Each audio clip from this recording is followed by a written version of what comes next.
Vamos, there you are. Nice shirt. Yeah. Coincidence. That would have sucked if I didn't get to see that. Nah, but I mean, so it's for me. It's like it's what I do. I don't really think about it too much. I'm afraid to jinx it, I guess. I don't know. No, but I mean, I am a bit tired now, to be honest. Yeah. So yeah. Yeah, I guess you do, obviously if you do something that you like, even though you have like a schedule, you have a time to get up to get in the studio work. It's not really a job. It's something that you enjoy. But, at the same time, you probably need that to keep being creative. Maybe if you stop for a year, I don't know, maybe it would take longer for you to get into that writing process. Yeah, I think so. And I mean, of course, that's also the danger of this. Somebody said that if you love what you do, you work to the last day of your life, right? So, yeah. But at the same time, I think hour-wise, I work more than most. Some days like 15, 16 hours per day, just because also Evergrey and Silent Skies Productions, where we make music for video games. It's a business also, that I'm also trying to be on top of, and that part is getting to me more than anything else, trying to make the right decisions and fucking money and all that shit. Yeah. So yeah, we cannot live without money at the end of the day, but I wish I was paid in food by the notes, and I would be fat as fuck. And I am. Well, we all get to a certain age where our metabolism doesn't work as it used to. So it feels like I've been in that age since my 20s. And, one of the things that surprised me was when you guys released the video for EMptiness, and we already knew there was an Evergrey album coming up. I was like, why the hell are they releasing still a video from the last record when a new is coming out? And, obviously the song Falling from the Sun is a sequel to that song.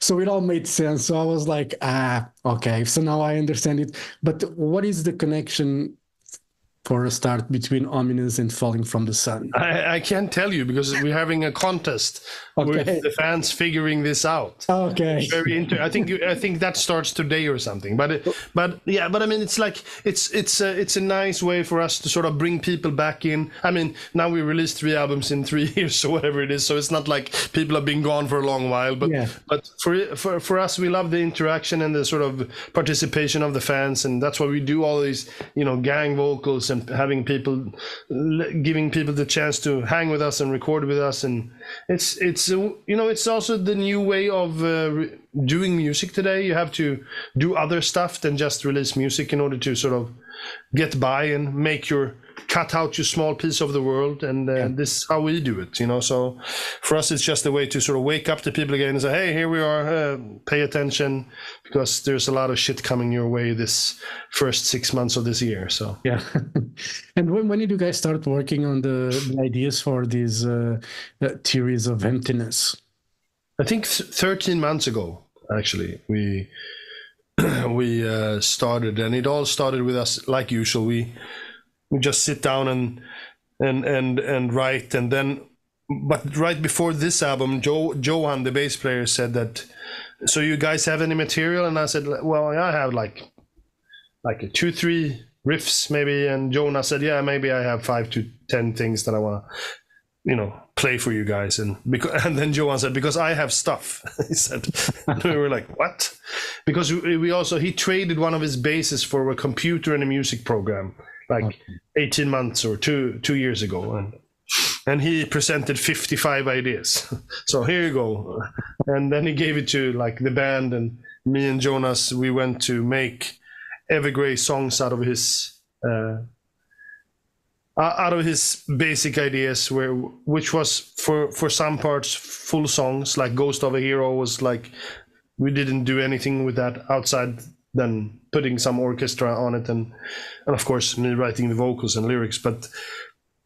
And then there was like for Falling from the Sun, we have only used like the chorus part and double the tempo. So it's like Johan writes music very slow. It's like half the tempo of Candlemass. So it's like dun, puff. And we're like, come on, what the fuck, man? So, yeah, but yeah, he writes some incredible music, and now I think he released like 2 different solo projects on his own, and now he just messaged me. What the hell does he want? He did an intro for the live show. Great. So it's always nice to have, you know, other members of the band being creative and presenting ideas. It kind of saves you a bit of the hassle of. Yeah, and it's also fucking great for everyone, like fans and listeners of ours, that something new comes in and makes it once again unique and refreshed and hungry and eager. And for me and Jonas to produce this was like great. We don't have to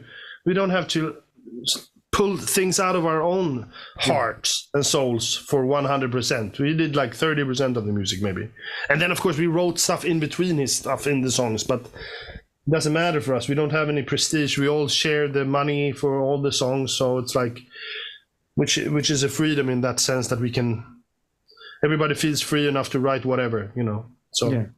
But yeah, it was great. And then we also of course brought in Nolly to do the production. It also was a new touch, and you know, from the last album we have a new record label. So all of these things help keeps us young, keeps us on our toes, and still want to aim for world domination and you know, be bigger than Metallica and Iron Maiden, you know. So I still believe that, and if I don't, who will, you know? Yeah. So.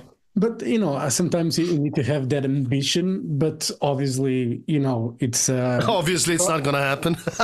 No, it's a cautious ambition in the sense that, you know, if you don't have the ambition to play the biggest stages, you will never play them. Sure. You know, but if you want to just play club shows, I mean, you can do that for the rest of your life, and I love it. Some people are happy with that, but yeah, I am. You know, there's nothing wrong with trying to play the biggest festivals and play the biggest stages, you know. No, but that's just it, because for me, my music is about making more music. That's it. If I can make more music and survive on that for the rest of my life, I will be. And we're getting to the end of my life, so I mean, it's getting close. No, but I mean, so I'm pretty sure Steve Harris feels the same. He doesn't care if he plays clubs or stadiums or headline the bit. He makes music for making music, and that's the same for me. And then we're both just lucky that people seem to love the music, and in his case, a few more than with Evergrey. But you know. Yeah, just a few more, not that. Yeah, just a few. Yeah. He actually came up to us. We played in Hellfest in France, and he came up to us after the show. He stood by our sound guy the whole show and watched us play, and then he came to our dressing room and said, "That was fantastic." And for me, I went into the dressing room and cried. Yeah. Me and the bass player Joe, I was like, "Fuck this." But it's always, that was good. It was great. He didn't have to do that, you know. And, you know. But it's always nice to get a compliment, you know, especially from someone with a, you know, Iron Maiden, and, you know, going to the length of just going there and saying like, you know, great show, guys. Yeah, that was great. And he stood there, we chatted for a bit, and, you know, if it doesn't lead anywhere, I will have that memory for the rest of my life. So it's great. And one of the things about Evergrey, it's the constant evolution and, you know, trying to bring new elements, as you were saying earlier, to the table and to the music. This record probably has some of the heaviest stuff I've heard from Evergrey. You know, I might be mistaken, but it seemed that there's quite heavy riffing here. Was that a conscious thing to do, or was just, you know, the songs asked for that? I mean, honestly, we should ask Johan this, but because a lot of these riffs are his. But other than that, I would say that we do nothing consciously. We just write music, and I think this is also the most dynamic album we have done. It's a lot in the light, and there's a lot in the dark, and there's a lot in sort of plain heavy metal country.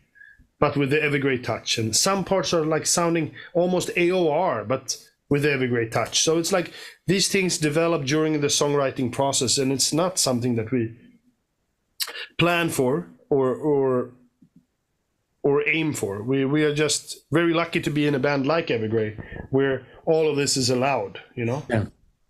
Because the song called Dreams with Jonas from Catatonia, there's like that middle part heavy as fuck. You know, I never, it's really, I was like, what's happening here? You know? But, and then it just, that song itself, it's a great ride. You know, it's a ride, yeah. I don't feel great after listening to that song. I feel like, fuck, I want to go to bed. It's like, no, but it disturbs me. But of course, like lyric wise, it's about somebody who's not being able to help somebody else, and both me and Jonas has been through that situation in life, and then like we had the song "The Night Within," which is about the opposite, where you're able to help someone. So it's like these paradoxal worlds all contained in an album, which I love, because making music for me is like painting pictures or creating a world where I like to dwell for a while, and then we release the album and we let you guys dwell in it, hopefully, and this is what it's about for me. It's like, for me, watching a movie, I do that to sort of distance myself from daily life and disappear into somebody else's creative mind, and I hope that people do that with our music as well. And that's why I try to tell people when I'm either watching a movie or, you know, listening to an album, I don't like to be interrupted. Yeah, shut the fuck up. Stop eating, for fuck's sake. People sitting there with the chips bag. Yeah. And that's why I don't go to the movies. I watch movies at home. Yeah, that's what I do. And I just, like in cinemas, it's becoming worse. It's like popcorns, chips, drinks, cell phones. Laughs at the wrong place. Yeah.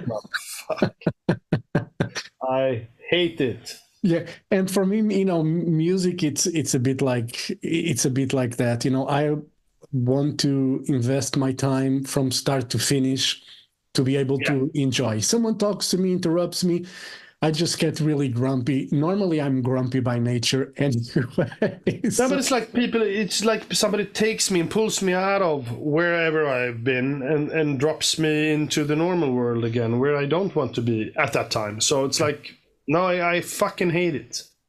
And I hate when people don't pay attention to it also, you know. There is music that you can listen to that is in like, or if you know an album, it's fine. But when you listen for the first time, or if it's something that is really intricate or that, you know, no, I mean, you understand. It's this. And having Jonas, was that something that he wanted to do for a while, or did the opportunity come about?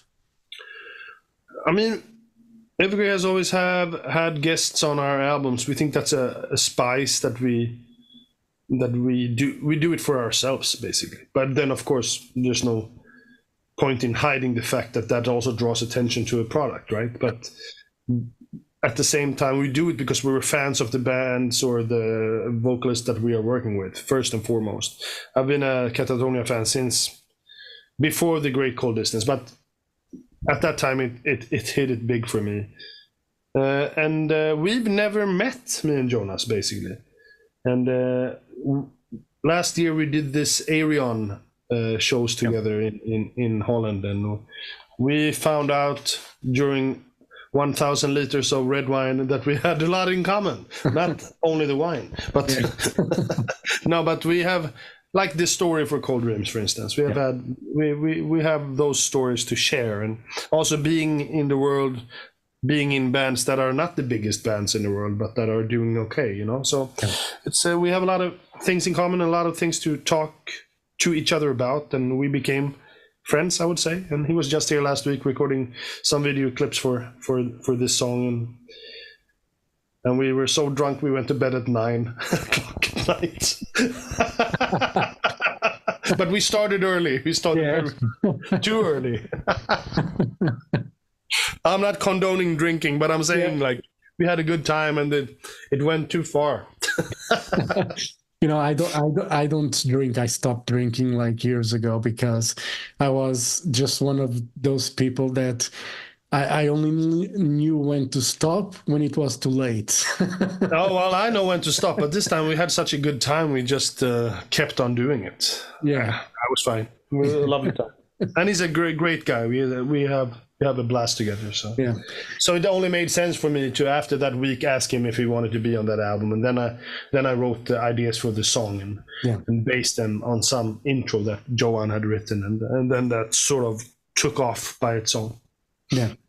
Did you always when you have like a guest in mind when you're writing, you always have that voice in mind as well when you're writing, because you know the range, you know the type of voice the person has? Absolutely.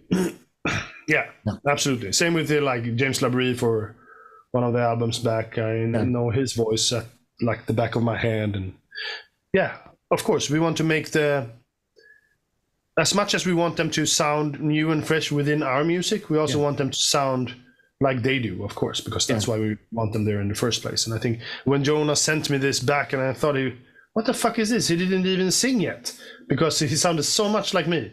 Yeah, I was like super confused. Where is he? But no, he did a great job. I think it's a song that people will appreciate. Also, it's dark as fuck and heavy as hell, and I think it's a piece that really pays tribute to his qualities in a sense. Yeah. So. And I'm glad I got him to growl for the first time in 15 years too. So yeah, I'm glad you brought that up, because first of all, when I listened to the song, I had to listen to it again. I was like, "What the fuck is Jonas singing?" Yeah, exactly. And then I was like, "No, it's just. I mean, it could be the growls, okay, but I need to listen to it again. You know, where is Jonas? Because the tone is so similar that we didn't know that. We didn't know that at all. It was so weird. It was like, what the fuck is this? I could sing in Catatonia then, and he could sing in Evergrey, at least the low stuff. Well, maybe if you guys get like on a tour together or something, you could, switch it out. Switch it just for the fun of one song. One song. See how fans would react. Yeah, they would kill me, I think. I'm sure they will just look at the stage. Well, normally Catatonia, they are, the stage is pretty dark. They won't see much. They won't see it. Anyway. So if we just have like a hood on and singing, people will say, dude, when we recorded the video, we went to change clothes, and he came back and we had the exact same clothes on, and we never talked about it at all. It's so weird, you will see, but it's like fucking, it's weird. It was like, is this corny? It's like we decided we should wear the same. Yeah. My twin, right? Yeah. They say, same minds think alike, or whatever it is, So, I guess. So I guess. That's nice. And on this record, you have your daughter as well singing some backing vocals on it. How did that come about as well? I mean, well, we needed some angelic qualities to these two old, depressed, grumpy men in this song. So I figured we need to put some light in the darkness. So, and that was actually my idea, to have something that stepped away from the low end quality of the song. So yeah. And it sounds really good. There's moments there that you could really hear the voice, and he actually brings, the attention as well back to the song when you hear her voice. And I think you guys are really masters of drawing people attention back to the song. It's because of our upbringing. We never got any attention. Hey, look at me, look at me, look at me. And you talked about the ballad "Ghost of My Hero," but it becomes someone else as that heavy guitar riff. Really heavy, like really chunky. What is for you to play the guitar? What setup do you use normally? Did you change much with effects? No, I mean, in the studio we use neural stuff, but recording-wise we use our Bogners. We have 2 Bogner amps that Reinhold built for us personally, which is insane to me. He built amplifiers for Eddie Van Halen and for us in Evergrey. So it's like fucking fucked up. But I mean, so we use the same, and I have a very, very non-complicated rig that holds a great delay and a great fucking amp and a great cabinet, and that's it. And Henrik has 1 million things. 1 million things, and I get stressed when I look at his stuff and cables and all that shit. So, but nowadays, and we also now with Nolly coming in to produce this, we also made like imprints of our sounds, so we can have our sounds in a small little box that we bring with us on tour, and we will sound the same everywhere. And having Nolly, who is like a professor of audio, he really mastered this to the point where, yeah, now it sounds great. That's good. And, touring plans. I know you guys are playing Bloodstock in the summer. You guys are headlining the Thursday night. That's the first day before the festival starts. Before the real bands come in. But you guys already played the main stage there, because I was there when you guys played the main stage. And it was, great start of day as well. When you guys played a bit early on the day. Yeah. It was straight from the airport into the show. I remember. No, but I mean, we're doing, I think we have 80 shows that we haven't announced yet for this year. So I guess after we hang up now, I'm gonna go start playing. It feels like, but now we're starting in Latin America, of course, and then we come back and do some festivals, and then we start like Scandinavia and Europe and everywhere. So so you're going to announce an European tour soon? Very soon, not this week, but next week, I think. Okay. And, every time we talk, or every time I talk with anyone from Evergrey, I ask this question, and, I want an answer, and a positive answer. Mm-hmm. When are you going to bring Nosferatu back to the live set list? I think we're going to bring all of these old ass songs back when we stop producing new songs, I think, because this is getting ridiculous now, having... what is it, like 170 songs or something to choose from that. And of course, like only counting the videos that we have made is like 2 videos minimum per album. I would say the last 5 albums are 3 videos per album. That's like fucking 40 songs. So it's like, I don't know, man. It's impossible to keep everybody happy. Yeah. But we played Nosferatu for many, many, many years, and if you missed it, it's your luck. I think when you guys played Portugal, like we did the club show many, many years ago, I think you had played that, and I was happy enough. But it's one of my favorite Evergrey songs, because it was that was the first time I heard Evergrey was when the album came out, and that was one of the songs that really stuck in my head, and as a fan, I always want to hear the favorite one.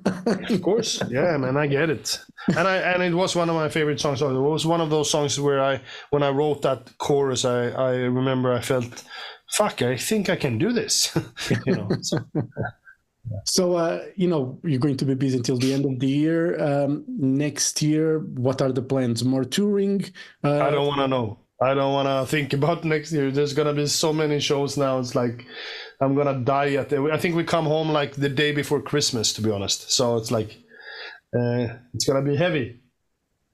And I know we're coming to Portugal, but keep it to yourself. So. Oh, yes. Yeah.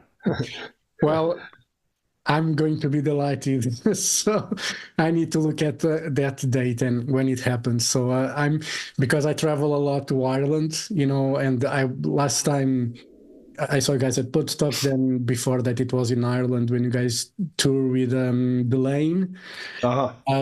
So I need to see you guys back in Portugal soon, and I'll be sure not to book any flights between those dates, because sometimes that happens. Yeah, don't do that. You don't need to. All right, my man, I gotta go now because I got the next one. Yes, Tom, thank you very much for your time. All the best. Thank you. Thank you so much. Love the record. It's always been a pleasure, and hope to see you soon. All right. See you soon. See you in Portugal. Right. Thank you. Bye. Bye-bye. Cheers.